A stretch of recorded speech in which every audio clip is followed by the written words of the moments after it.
A ver, al ser humano le gustan las soluciones fáciles, las soluciones simples, las soluciones sencillas. Y una cosa es decir que algo es posible y otra cosa es decir que algo es fácil. Cuando uno ve una idea, para que se convierta en una vivencia, tiene que estar dispuesto a pagar el precio. No basta ver una posibilidad para que esa posibilidad empiece a actuar a través tuyo. Tienes que actuar cada día como si esa posibilidad fuera una realidad. Y eso implica un largo entrenamiento. Y no todo el mundo está dispuesto a poner las dosis de fe, las dosis de determinación, las dosis de persistencia, las dosis de esperanza y las dosis de paciencia para que eso suceda. Hay muchas personas que no están dispuestas a hacer este trabajo. Quieren el camino fácil y la transformación de la mente es una gran posibilidad. No es un camino fácil. Por eso yo suelo comentar que el cambio profundo, la transformación, no es asunto de erudición, es asunto de motivación. No todo el mundo tiene el hambre que es necesario tener para hacer lo que es necesario hacer. Y claro, luego buscamos justificaciones y buscamos excusas. ¿Por qué sabemos que la gente que tiene ese hambre y esa motivación y esa garra por hacerlo lo logra? Porque podemos observar que hay muchos casos de personas que han creado sus sueños y las han hecho realidad. Y no ha sido nada fácil, pero han persistido, han creído en la idea, han seguido adelante. Por eso, bueno, desde mi punto de vista, lo mismo que para aprender un idioma nuevo, por ejemplo el inglés, primero tienes que sentir la necesidad y la ilusión y luego necesitas un periodo muy largo donde te sientes muchas veces haciendo ridículo porque no te entienden cuando hablas, porque tú no entiendes cuando ellos hablan. Al final algo se abre en ti. No todo el mundo está dispuesto a aguantar esta tensión que se convierte luego en creación. Antonio López, ese pintor maravilloso que tenemos, dijo algo precioso. No he visto nada más bonito que la inteligencia y la bondad juntos. Entonces yo creo que cuando hay una bondad sin inteligencia, careces de la capacidad de defenderte de personas que en su ceguera te quieren hacer daño. Cuando tienes una gran inteligencia y no tienes bondad, bueno, pues puedes saber cuál es tu camino, aunque tengas que pasar por encima de otros. Cuando tienes inteligencia y bondad, esa es la mezcla perfecta. Porque sabes dónde tienes que ser cuidadoso y también sabes dónde tienes que ser generoso. Y por eso yo creo que ese es un lugar donde todos podemos mirar y buscar cómo puedo aumentar esa inteligencia y esa bondad. Sé tú el cambio que quieres ver en el mundo. Es decir, si cualquiera de nosotros realmente vivimos lo que decimos, hablamos de generosidad y somos generosos, hablamos de creatividad y nos arriesgamos a cometer un error, eso de forma indudable empieza a extenderse. Y todo ser humano quiere experimentar mucho menos sufrimiento y mucha más felicidad. Pero no nos olvidemos, la clave es que la persona tenga hambre por crecer, porque puede tener lo mejor de lo mejor enfrente, que como no tenga hambre, como no tenga ese espíritu ingenuo del que hablabas tú, esas ganas de aprender, y piense que todo lo sabe, o que el sistema es el que lo decide todo, esa propia persona está poniéndose en una situación de víctima que le va a impedir por completo aprender. No está abierta, está totalmente cerrada. Entonces, son las dos combinaciones. Cada uno vivir lo que decimos y, en segundo lugar, que esas personas que a lo mejor se pueden beneficiar de esos contenidos, que estén abiertas al menos a explorarlos. Cuando una persona se ha definido con un papel, quitarte ese papel es quitarte tu sensación de valor. Esto, por ejemplo, pues lamentablemente lo estamos viendo con mucha frecuencia ahora. Una persona que se ha visto durante muchos años pues en un cargo determinado, en un puesto determinado, y por las cosas que están ocurriendo se ve sin puesto de trabajo, lo que ha perdido es un cargo, no se ha perdido a sí mismo. Esa persona sigue teniendo un extraordinario valor, sigue teniendo unos enormes recursos, una tremenda potencialidad. Ahora, si esa persona se define en base a ese papel, pensará que ya no es nadie. Lo mismo pasa en las transformaciones de la identidad, de la personalidad. Empezamos a tener sensación profunda de vértigo y creemos que si expandimos los límites de nuestra personalidad ya no nos reconoceremos a nosotros mismos. Y en el fondo lo que haremos será desplegar y permitir que florezca la verdadera naturaleza, la verdadera realidad que somos. La crisis, en el fondo, es una llamada hacer un cambio fundamental en la forma de pensar, en la forma de vivir y en la forma en la que la sociedad contempla las cosas.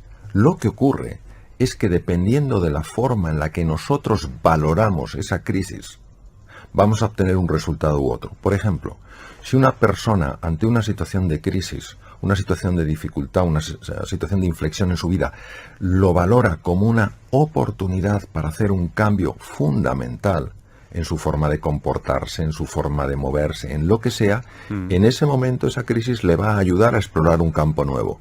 Si una persona ante una crisis empieza a valorarlo como una desgracia, como un espanto, como algo terrible, la propia emocionalidad que surge de ese diálogo interno le va a impedir encontrar posibilidades aunque las tenga delante de las narices. Es la valoración del evento lo que genera la experiencia en la persona. ¿Tendríamos que activar, Mario, el radar antifrases negativas hablando de uno mismo? Sí, vamos a ver. Yo creo que no hay un solo ser humano que tenga un acceso a la verdad completa. Por tanto, aunque nos digan cosas que no nos gusten, siempre hemos de saber que eso es una verdad incompleta. En caso de que sea una verdad incompleta, a lo mejor es que no es verdad en absoluto, pero si me dicen, ¿eres torpe? Bueno, en algunas cosas yo soy torpe.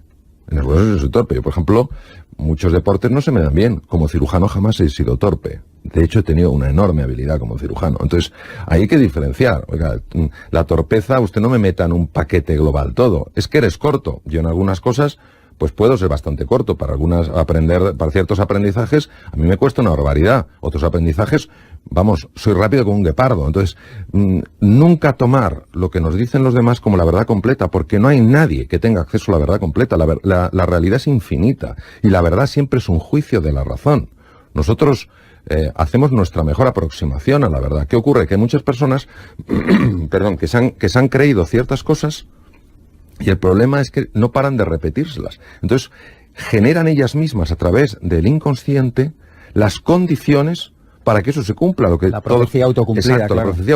La profecía autocumplida. Entonces, si yo, por ejemplo, me creo que soy torpe, de forma inconsciente empezaré a hacer torpezas y diré, claro, es verdad. Porque cuando una persona ha generado estas creencias disfuncionales, empieza la mente, a través de lo que se llama el sistema reticular activado ascendente, es una estructura cerebral, del tronco cerebral, empieza a buscar evidencias para soportar eso. Es que en el momento que uno se tiene que parar, vamos a ver, ¿quién tiene una bola de cristal para leer perfectamente la realidad del universo? Nadie. Pues esta persona dice algo, es una opinión. Yo la voy a valorar. Y punto. Pero eso no se va a convertir en mi realidad. El ego hay que entenderlo no como una estructura fija, sino como una estructura dinámica. El ego es nuestra identidad. Y el ego puede tener dos posicionamientos. Uno es un ego completamente estanco o un ego poroso. El ego estanco hace que yo me sienta completamente separado del resto. No veo ningún punto en conexión. Solo me preocupa sobrevivir. Solo me preocupa utilizar a los demás para mis fines. Esto es tremendamente lesivo, porque además es fuente de infelicidad y fuente de enfermedad. El ego poroso es cuando yo reconozco que sí, que tengo un cuerpo distinto, que tengo formas distintas de ver la realidad, que me gusta más un color, que me gusta más una cosa, pero a la vez soy consciente que todos los seres humanos formamos una unidad. ¿Por qué? Porque todos tenemos ilusiones, todos tenemos preocupaciones, todos tenemos angustias, todos tenemos luchas internas. Y eso hace que yo, reconociendo que soy distinto de los demás, no me sienta distante. Por eso la base de todo cataclismo es el egoísmo. Y la base de toda prosperidad es la generosidad. La base de todo cataclismo, por lo menos como yo lo veo, es convertirte en el centro del círculo, y la base de toda prosperidad es la generación de una elipse. Una elipse tiene dos centros. Estás tú y estoy yo. Claro, esto genera un encuentro, y donde hay encuentro hay posibilidades, y donde hay posibilidades, pues hay un estado de ánimo radicalmente distinto. La única manera en la que la creatividad aflora es cuando nos topamos con un muro. Porque cuando nos topamos con un muro y nos pegamos con el muro y el muro no se rompe, solo hay dos opciones que podemos tomar. La primera es abandonar y la segunda es encontrar un camino. Sabemos perfectamente que la creatividad se despliega y la inteligencia se abre precisamente cuando encontramos la dificultad. Lo que pasa es que como no nos gusta nada sufrir, en cuanto empezamos a notar que darle golpes al muro duele, lo normal es que abandonemos. ¿Cuántas personas, porque han seguido, porque han creído en sus posibilidades, han descubierto que todo muro tiene unas microfracturas y que por las microfracturas poco a poco te puedes ir colando? Yo creo que hay que tener mucha más hambre, mucha más ambición que no avaricia por alcanzar la propia plenitud. Yo creo que caemos con mucha facilidad en el conformismo, que en cuanto hacemos una cosa con un cierto nivel de competencia ya no aspiramos a la maestría. Enseguida nos acomodamos. Y creo que este hambre, estas ganas de aprender, estas ganas de progresar, estas ganas de avanzar, no hay que perderlas nunca. Yo he visto personas, me invitaron hace unos años los cocineros del País Vasco para hablar de creatividad con ellos. Fíjate qué cosa, hablar de creatividad con ellos cuando tendría que haber sido yo el alumno. Y yo vi a algunas personas consideradas de los mejores cocineros del mundo, que lo son, alguno de con bastante juventud acumulada. Qué ganas de aprender, cómo tomaba notas, cómo preguntaba. Esto es un ejemplo. No me extraña que hayan llegado tan lejos. No me extraña que se hayan convertido pues en el Silicon Valley de la cocina a nivel mundial. No me extraña. Son generosos, tienen ganas de aprender. Y sin embargo también te encuentras con personas mucho más jóvenes que dicen, eso ya me lo sé. ¿Ah, sí? Cuéntame algo. Bueno, en fin, bueno. La palabra foco o la palabra atención, el foco de la atención, es clave. Nosotros vamos muy distraídos por la vida. Cuanto más complejo sea el entorno, más claras tienes que tener tus prioridades.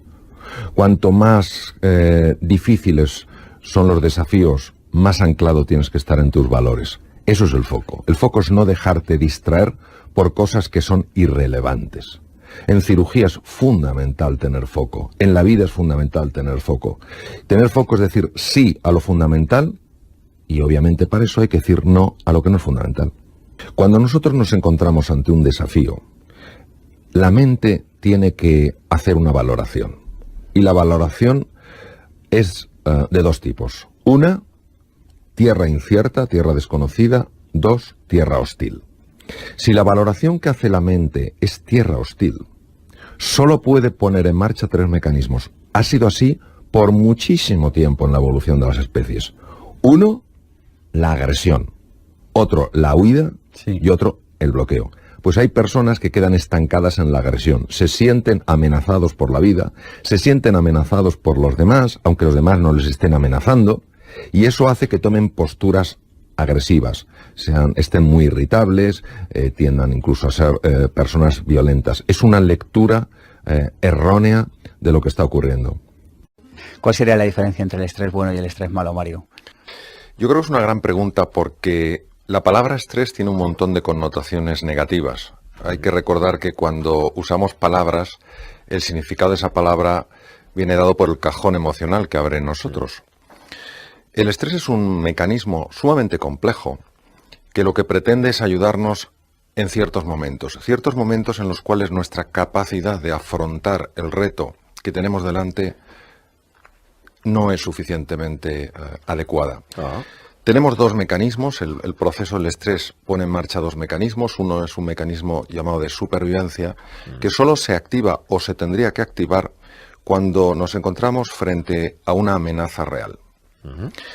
Pongamos el caso de una situación en la que vamos a cruzar una carretera, llega un autobús y en un momento determinado nuestro cerebro percibe el peligro y nos bloquea. Y gracias a eso el autobús no nos atropella. O en entornos tal vez más alejados de la civilización, ante la presencia de un depredador, se ponen en marcha procesos de ataque, de huida o de bloqueo, que son los tres típicos del mecanismo de supervivencia. ¿Por qué? Porque tienen que ser respuestas tremendamente rápidas. El cerebro no puede elegir entre 33 respuestas cuando la vida depende de segundos. Sin embargo, hay otro mecanismo que es el mecanismo de adaptación. En un mecanismo de adaptación, la clave es que el cerebro no percibe una amenaza, sí percibe incertidumbre, sí percibe cambio. Comprende que puede haber peligros, comprende que puede haber oportunidades y los sistemas que se activan son totalmente diferentes de los mecanismos de supervivencia, porque aquí, por ejemplo, hay un cambio muy interesante en el riego sanguíneo del cerebro y nos damos mucho más cuenta de lo que está pasando. Nuestra capacidad de tomar decisiones es más acertada, nuestra capacidad de memorizar, nuestra capacidad de mantener en medio de lógico miedo un punto de entusiasmo por lo que podemos descubrir, se pone también, se activa, se pone en marcha. El problema surge cuando confundimos los mecanismos y el cerebro interpreta una situación en la que lo ideal sería activar mecanismos de adaptación con una situación en la que nos vemos amenazados. Esto lo estamos viendo muchísimo hoy en día. No cabe duda de que la situación que se vive económica, la situación económica que se vive actualmente en el mundo es muy compleja. Lo que pasa es que si nosotros ante esa situación activamos mecanismos de supervivencia, las únicas reacciones que van a surgir de la activación de este proceso es ataque, huida o bloqueo, que lo estamos viendo muchísimo. Sin embargo, si vemos que de acuerdo, es un terreno incierto, el mundo ha cambiado en un montón de aspectos y nosotros tenemos que adaptarnos, podremos darnos cuenta de los nuevos patrones que operan, de cómo podernos manejar. El eustrés, la forma positiva de estrés es, o vendría a significar la activación del mecanismo correcto de acuerdo al estresor, de acuerdo al reto.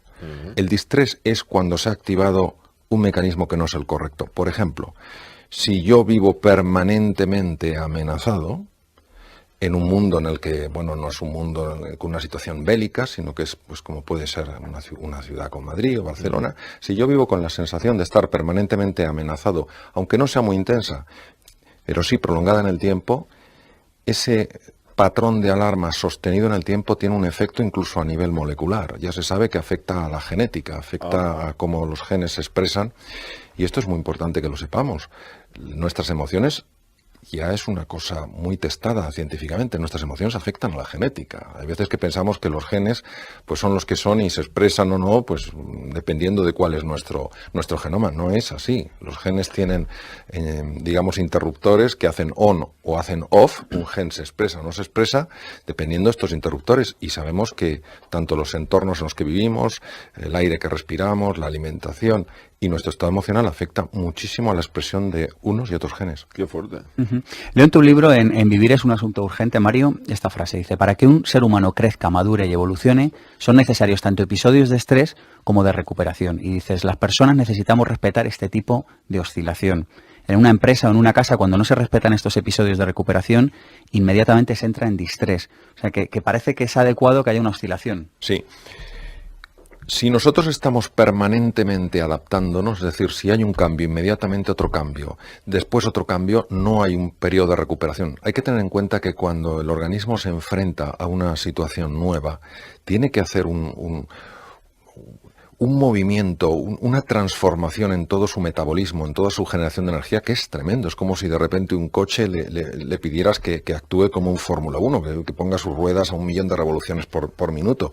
Esto es una cosa que obviamente implica un desgaste y una necesidad de recuperación. Hoy sabemos que uno de los problemas que está padeciendo la sociedad moderna es que además de que estamos permanentemente en esta situación de tensión, no nos tomamos en serio los periodos de descanso. Yo quisiera resaltar que el periodo de descanso no es una pérdida de tiempo, que no nos tenemos que sentir culpables, ni avergonzados, ni asustados por qué van a pensar los demás.